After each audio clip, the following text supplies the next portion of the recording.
email? What does it mean? Communication is the imparting or exchanging of information or news. The single biggest problem in communication is the illusion that it has taken place. Conversation is the oral exchange of sentiments, observations, opinions, or ideas. Forbes Books Radio presents The Conversation with Clinton M. Padgett. Joining me on the podcast today is Cathy Orquiola. Cathy is the West Region Vice President of PCL Construction, where she is responsible for strategy, operations, and performance in PCL's offices across Hawaii, Washington, and California. She's also on the board of directors for PCL Construction Holdings, where she represents the interests of stakeholders. Cathy is most passionate about building people, structures, and legacies.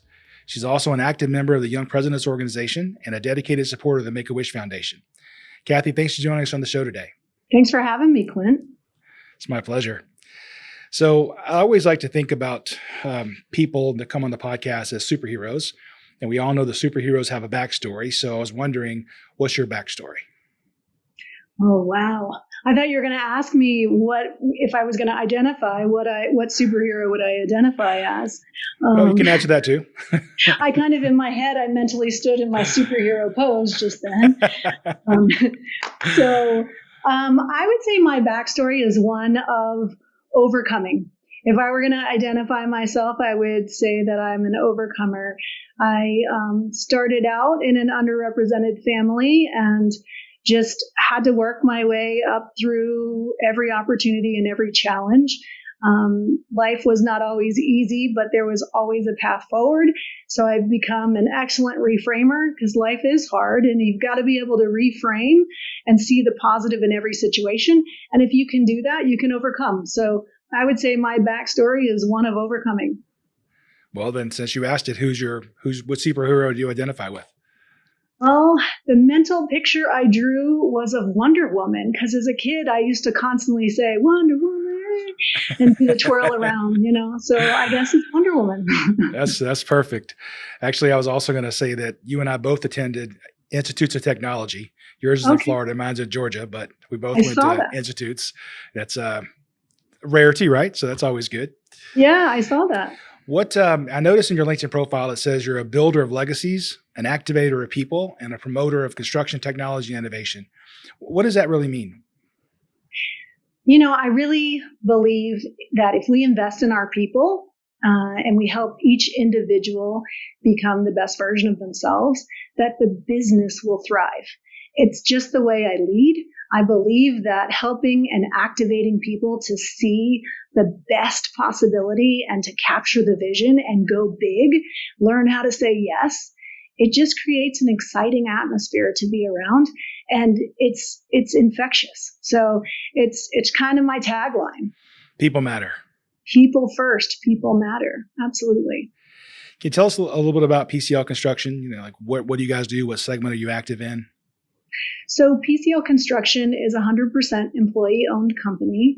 We were founded in 1906, and we've got districts and offices all over North America and Australia. We're a relationship-based organization in the construction industry. So we're in all sectors, industrial, civil, as well as vertical buildings.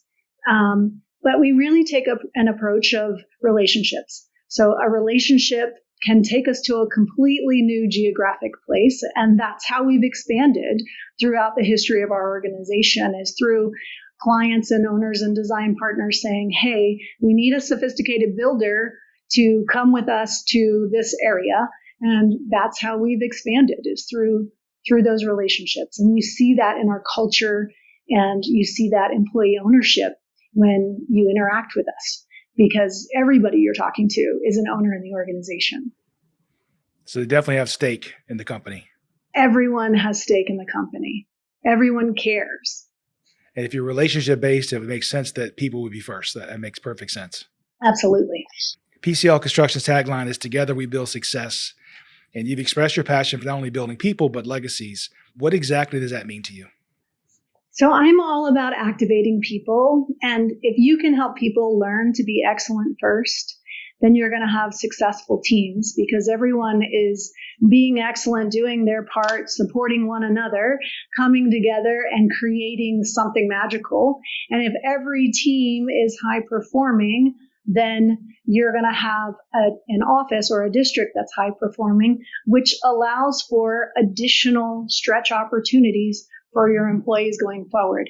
And so it not only builds legacies in people, but the incredible part about our business is that we get to build a tangible legacy that you can go back and track the progress of your career and say, like I say to my girls, I have 2 teenage girls, I say, Mom built that, and oh, look at that LAFC, Mom built that, right? Or Harry Potter Land, Mom was involved in that. So just having that tangible legacy, as well as the legacy of knowing that you have stretched and allowed people to meet their highest potential.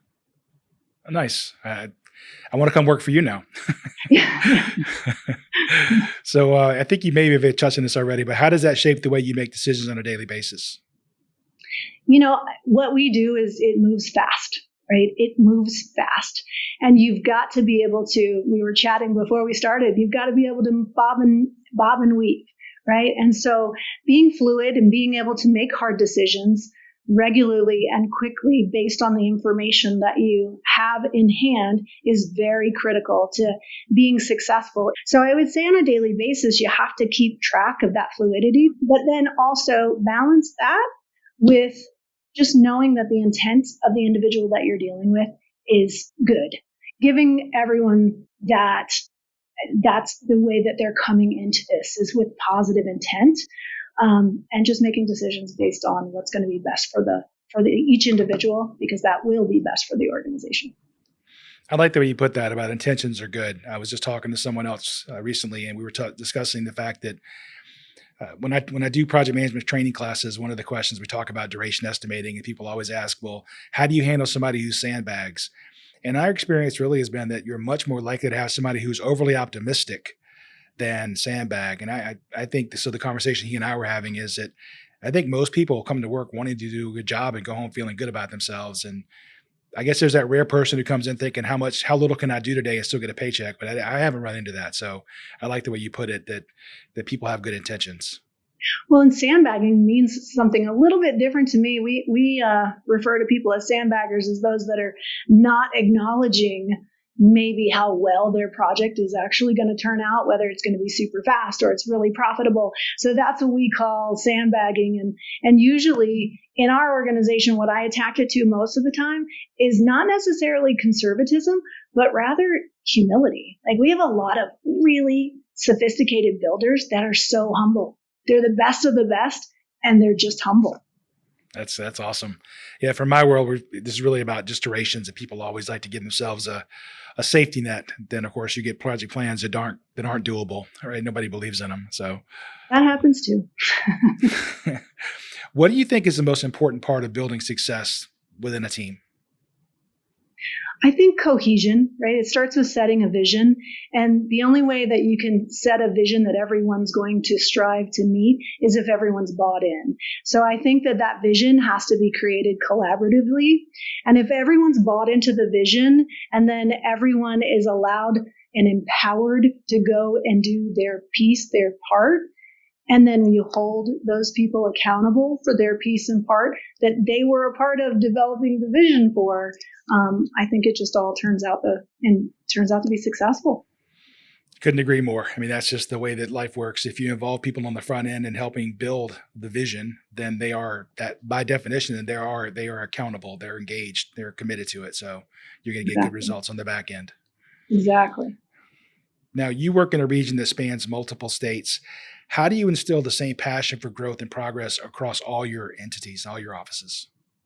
Really, it comes down to over communication and constant communication. But again, I bring together my leaders. Not only is the conversation between the leader and myself, but we bring together their peer group. And so everyone is working towards the larger goal together. And then everyone knows that they have their part to play, whether we're talking about revenues or we're talking about profits or billings. Like, everyone has their part to play. And we really push extreme ownership. Obviously, as a 100% employee-owned company, that kind of just comes with the territory. But if everyone knows their part because it's been communicated effectively and often, and then you tweak along the course, right? Everyone's doing their part, and then you course correct. You come together at interim milestones, and you course correct wherever you may need to. You mean plans aren't cast in stone? They can change? Yeah, this is construction. There's a lot of changing plans daily. Yeah, I have never worked on a project yet in my 31 years that hasn't changed. But you get these people that think plans are cast in stone and don't change, and there's nothing could be further from the truth, right? Absolutely. That's what I love about this industry. Every day is different, and you get an opportunity to exercise your problem-solving skills every day. You know, it's less technical for me now and more behavioral in the role that I play, but every day is different. It's awesome. You were talking about the importance of communication, and I actually opened this podcast with the quote from George Bernard Shaw that says the single biggest problem with communication is the illusion that it has taken place. And I was wondering how, in your world, when you're spread across different places, how do you pull people out of silos and keep your message on point? Ooh, that is a fantastic question. Again, it's early and often communication. I am a leader that definitely likes to communicate. I may over communicate for some people's liking, but it's also about knowing how people receive communication best and what their styles are. Like, for example, I might have 100 emails in my inbox at any time. So I establish right away with my leaders, listen, if you need me, text me. I am always available via text, and I will find a way to get back to you immediately if it's urgent. If it's not urgent, it'll be within an hour. So I like to establish lines of communication and preferences around communication. And then I like to make sure that everyone knows that I have an open door policy. Like, I will find a way to get back to you. If I'm unavailable in the moment that you need me, please come. Let's communicate it. I believe iron sharpens iron. We're not always going to agree, but let's talk about it and get better together. I like that part about talk about it, because one of the challenges I think that we see is, if you think back to when you were a kid, you probably played a game called telephone. Yeah. And in that game, the first kid has a secret, whispers to the second person, who whispers it down the line. And of course, the fun in the game is that the fifth person, what they say is nothing remotely close to what the first person said, right? And I think the reason behind all that is each one of us, when we receive a message in that game back then or in real life in business, we hear that message through our own set of filters, our own biases, the way we define terms. Mm-hmm. Even if we're having a bad day, we might interpret something differently. And then we twist the message, we interpret it our way, and it passes to the next person who twists it slightly. And so, of course, the fun is that, of course, what comes out in the end is mangled. And my assertion is that if you have conversations where each person could look back at the previous person and go, when you say, how do you define that term? And when you say go left, you mean like go left right now or at the next major intersection? By asking those clarifying questions, the message is on point, and then it can get communicated on down the line. Each next person asks clarifying questions. So I think communication is important, but I love that via conversation, because I think it cuts to the chase, and I think it quickens the process of getting clarity. Absolutely. And another key thing that I learned during COVID is varying your communication styles, because not everybody communicates the way I do. So some people prefer a video message. Some people prefer to read an email. Some people, everyone has a different style. And so varying the way you're communicating the vision and the goals and the plan has to be varied so that you're getting the broader audience. Yeah, that was my next question, is how do you find yourself adapting to different communication styles as you collaborate with your teams? You basically, you come to them, basically you kind of match what they're looking for.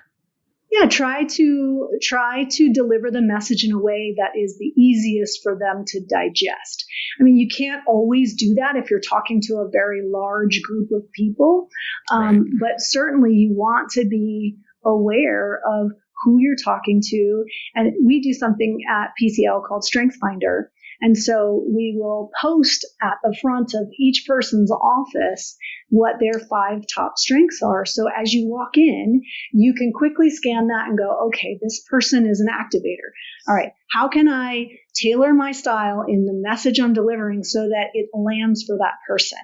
So it just really helps to promote more effective communication.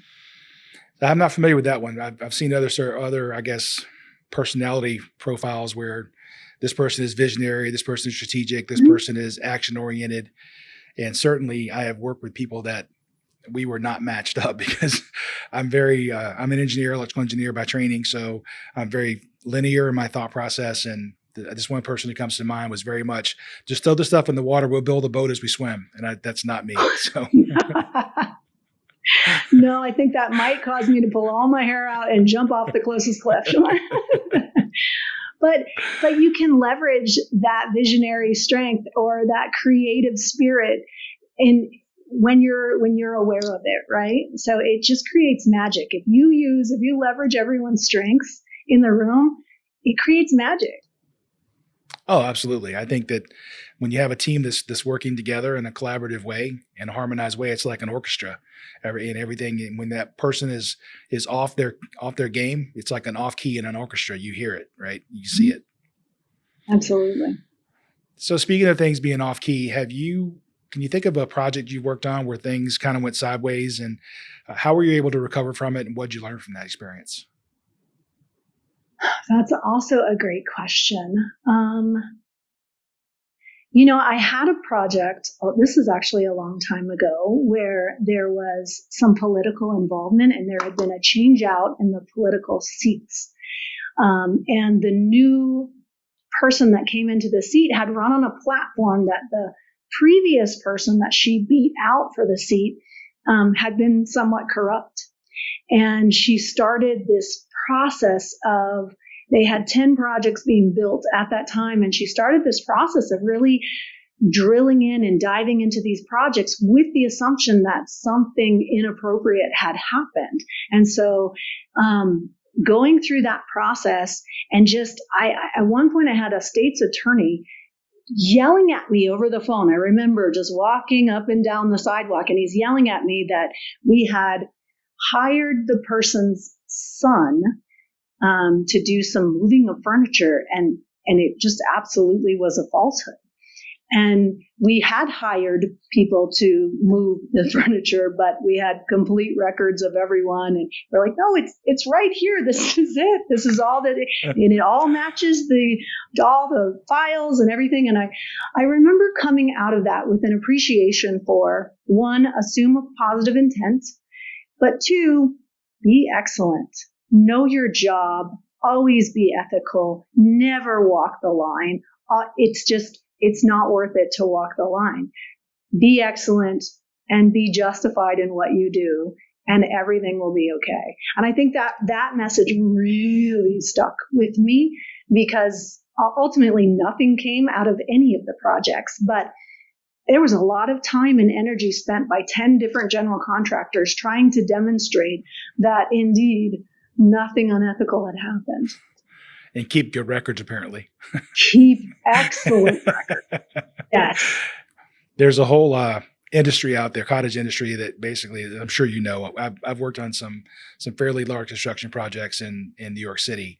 And half the job is at the end of it going back and doing forensic analysis, figure out who's going to take the blame and who's going to get charged X amount of dollars for a delay caused. So it's a whole industry in itself. It is. It's not something I like to do. I like to plan them and execute. I don't like the forensic stuff.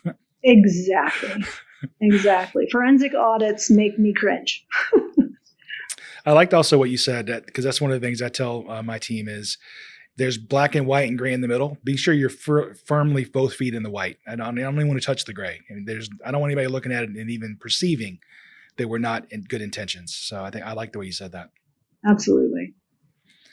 So as an executive, you not only oversee employees, but often have to encourage them to pursue their best professional versions of themselves. And how do you promote your team on a continuous learning process in order to do that?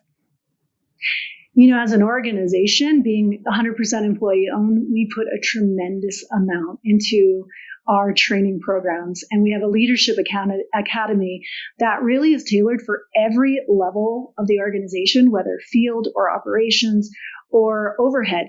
There are opportunities to grow yourself as an individual, as an employee, as a professional, and as a leader. And I think back, I had the opportunity to go through our HPDP program, which is High Potential Development Program. And I remember at the beginning of that program, I was told, we did this full assessment, and I was told that I really wasn't that great of a coach. And I thought, what? I pride myself on my coaching. I was a college athlete. I played some semi-professional sports. Like coaching, that's my life.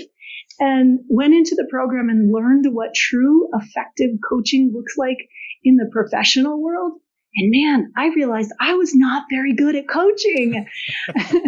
And, it was awesome to be able to start from a place of no way, that's not right.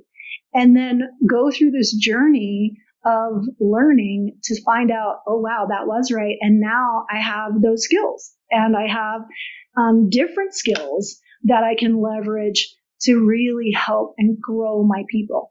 And literally, we have something at every level of employee, whether junior and just starting out, or senior and having been in the organization or in construction for 30 years. There's something to grow you. And each individual employee has a development program that we assess every year and we tweak. They're involved in creating it as well as those tweaks. Speaking of being athletic and a former athlete, I interviewed early in the podcast a couple years ago a friend of mine, Kevin Armstrong. I can't remember the name of his book, but he had written a book on it. He'd done studies that showed that a lot of excellent players make terrible coaches. That they don't win a lot of World Series, and they don't win a lot of championships because that's not their strength. Their strength is the playing and execution itself, as opposed to the mental piece of coaching, which I thought was really interesting.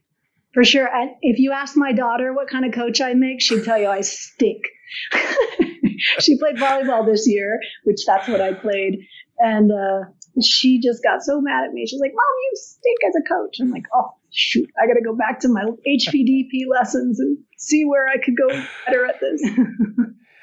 Now, one of the things that I'm also curious about, because I do a lot of work with global companies as well, and this is something I'm always curious about. You have a big company, many locations.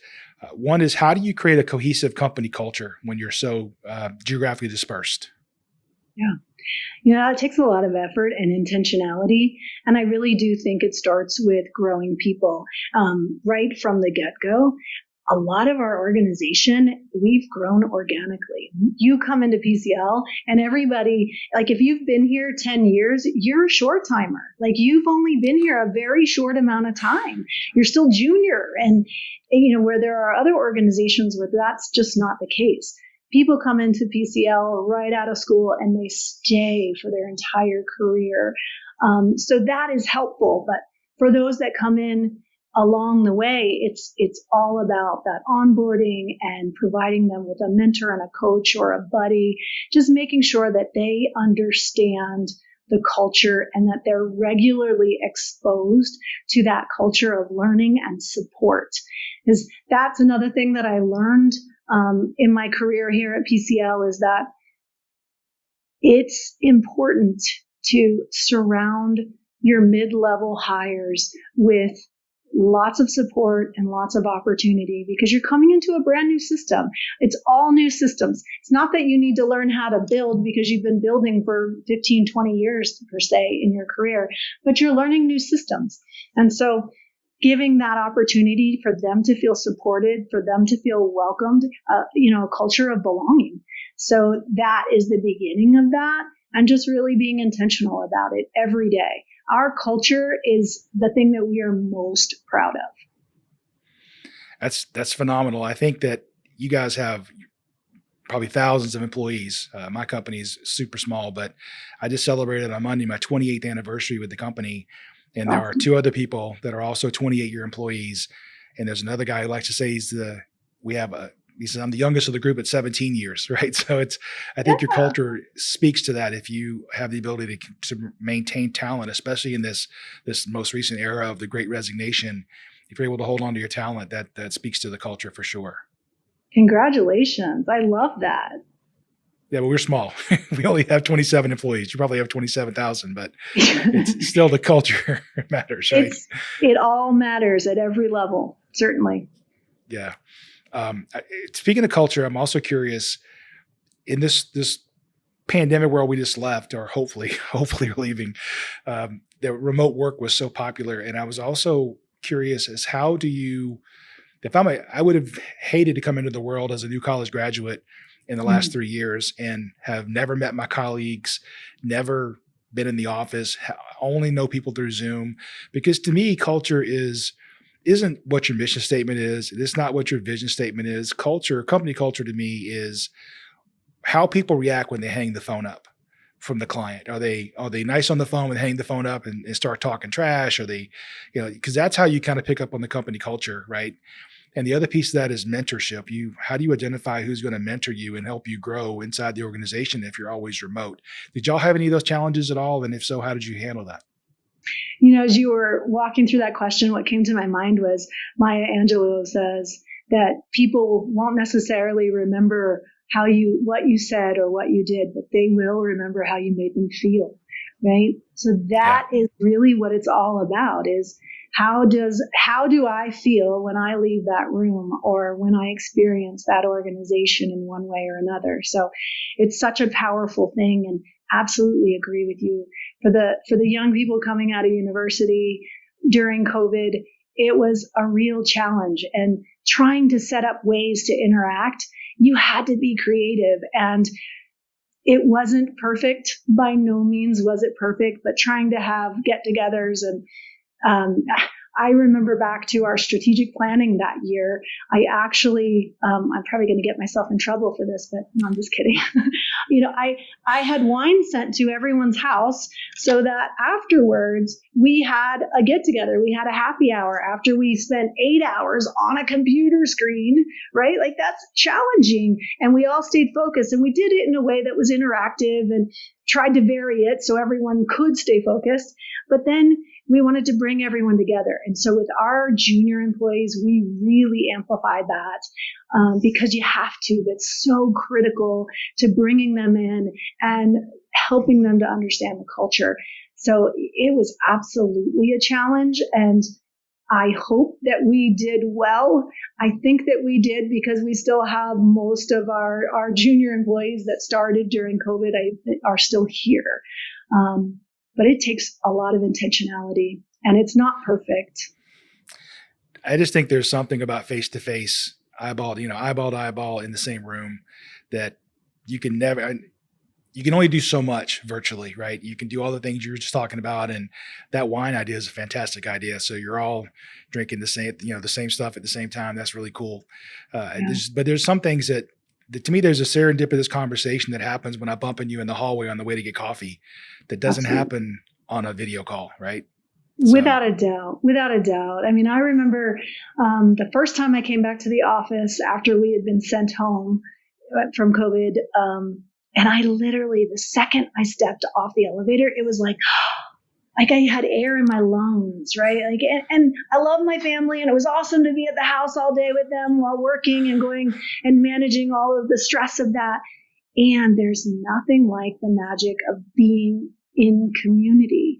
It's just a special thing. So, I look forward to the world getting back to people being in community.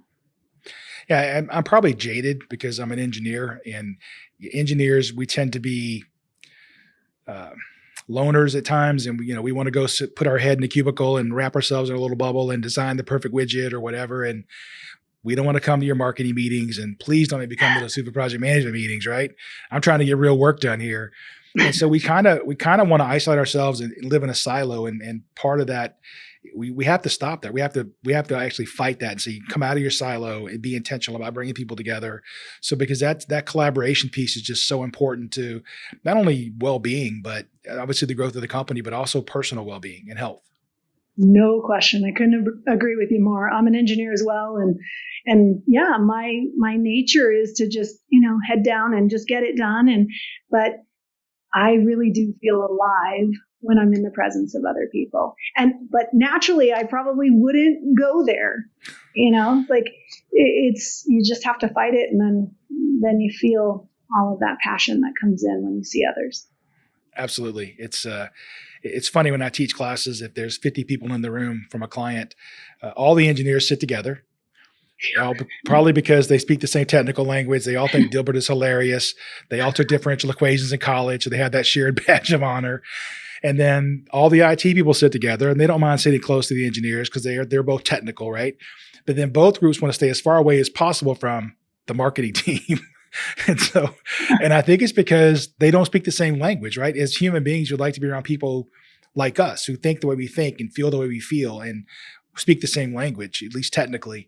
And you look at the marketing people there, that's a whole different language that they're speaking, and it makes me uncomfortable. And so part of the conversation is pulling people that are strategic out of the clouds a bit, pulling people that are tactical out of the weeds a little bit, putting you on the same plane to talk about whatever the problem is you need to execute against.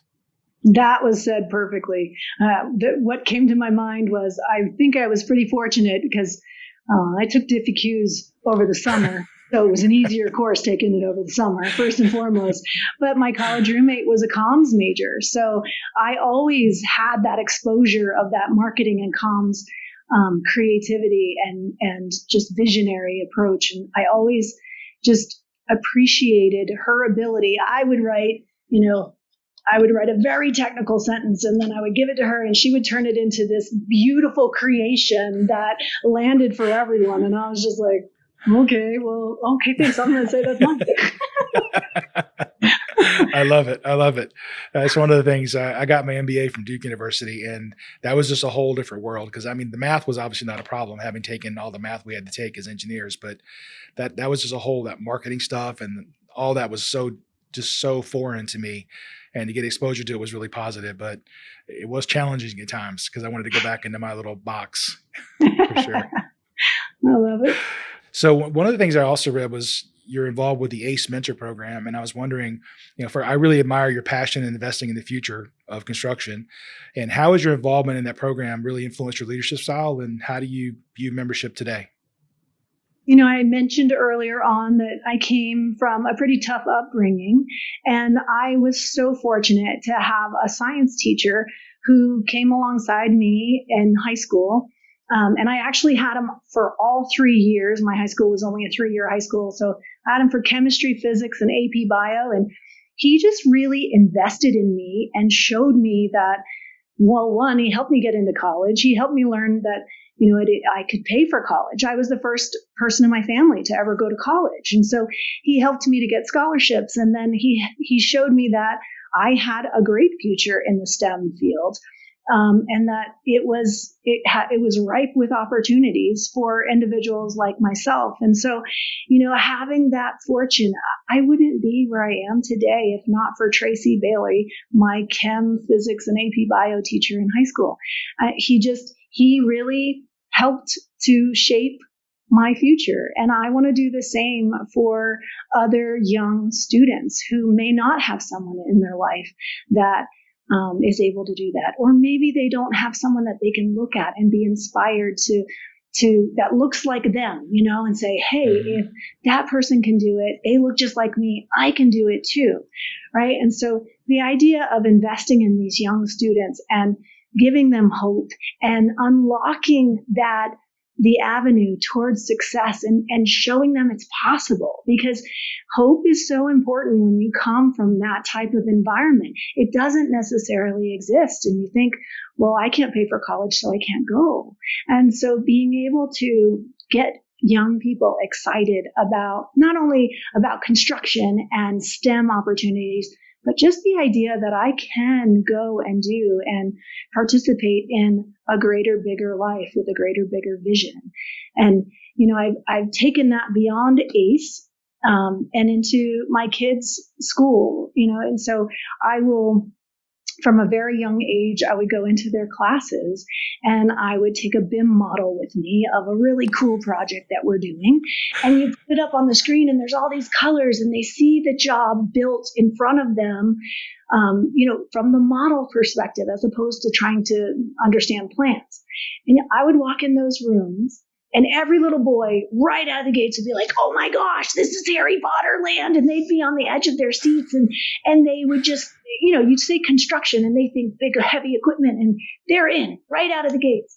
But all the little girls would just be like, okay, this is going to be a whole lot of fun. And then watching their faces turn throughout the 40 minutes that I was in the room. And then by the end, they're on their edge of their seats going, I can do this too. This looks fun. This looks exciting. So, I just love the opportunity of building the future and leaving this earth in a better form than how we received it. Cheers to that. I loved everything you just said. And actually, you're like the mirror image of me because I also grew up hardscrabble, first in my family to go to college. But I only lasted for 1 year, and then I went in the Navy for 6 years. You can see behind me. Then I got out of the Navy, and then I went to college. I paid my own way as well. So totally agree with everything you just said. Now I'm curious, as we're talking about college, what is the hardest class you ever took, and what is one you wish you could go back in time and retake? Because now that you said that would have been bad, I should have done better studying that one because I could have used that now. Fluid dynamics kicked my butt. That class was hard. I remember the first test, the highest grade in the class was an 18, and it was mine. And I was on academic scholarship, and I went home crying my eyes out, going, "Oh my God, I got an 18. I'm going to fail." Catastrophizing the situation. Man, that class was hard. And would I go back and take it? Heck no. I would not go back and take that. Is there one that you probably didn't give enough effort to that you now wish you had? Is there a class you didn't take that you wish you had taken back then now? I took a class in aviation design that was super interesting, and I wish that I had taken more. I just took an intro class to it, and it just captured me, but I was already in my senior year and I was too looking forward to go backward kind of scenario. So I do wish, and ironically, later in my career, aviation has been a massive component of my career. So I do wish I had taken more aviation design classes. I think for me, I didn't like fluid dynamics either, by the way, but the two toughest classes I think that I disliked the most, one was dynamics. I didn't like statics. Now you take dynamics and put all those forces in motion. I really didn't like that class. And the other was wave theory. On the antenna wave theory, I did not enjoy that class at all. So I'm just glad I passed it to graduate. Yeah, fun times. Yes. And I don't know if your daughters are the same way as my son. My son is 15. He's tired of hearing my hard scrabble stories about how I pull myself out of the gutter and blah, blah. He's like, yeah, Dad, whatever. So hopefully your daughter's a little bit nicer to you about that. Oh, no. My daughter, my oldest is 15. And I think somewhere along the line, I went from being this, very capable, my mom can do this, to the dumbest human on the planet. And it was that light switch flipped fast. I'm like, oh, man. Yeah. I've had that happen recently as well, where I've gone from being, the smartest guy in the room to rolling the eyes, Oh, yes. There's another dad thing. Oh, yeah. So. The eye roll or the dad joke comment. Yes. Oh. Yes. He doesn't think I'm funny at all. And I know I'm hilarious. So. Exactly. I keep telling them, no, I really am funny. I totally agree. So as we finish up, I always ask I love these last three questions. Are there any leadership principles that speak to you personally and guide your day-to-day behaviors? Yeah. There's one that I love that just says, a candle loses nothing to light another candle. And for me, that says it all. I want to reach down and help people grow. So I try to live my career life by a candle loses nothing when it lights another. And another thing that I try to live by is clear is kind, right? At this point, sometimes hard conversations are a big part of my week. And being clear and having the best intent for the person that I'm talking to, it usually produces the best fruit. So clear is kind is another leadership principle that I live by. I like both of those.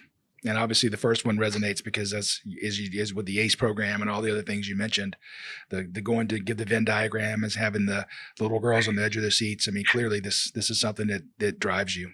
Yeah. What is the best piece of advice you ever been given? Be excellent first. Focus on being excellent. And then when you come into every room, you have the confidence that you need to be authentically yourself in that room. So be excellent first and never apologize for being you. That's good. Yeah, I like that.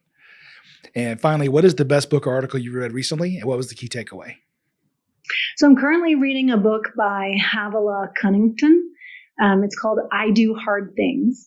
And it's all about not allowing fear to take a root in your life.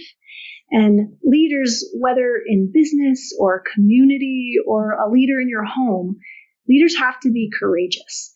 And just recognizing that we all go through hard things and hard times. And as leaders, we have to give grace whenever possible. And so this book is really a great reminder for me of the kind of leader I want to be. I want to set the example of this is a place where you belong and you can thrive. Let's go be excellent, and let's not let fear keep us from being courageous in every space. I like that. So what was the book again?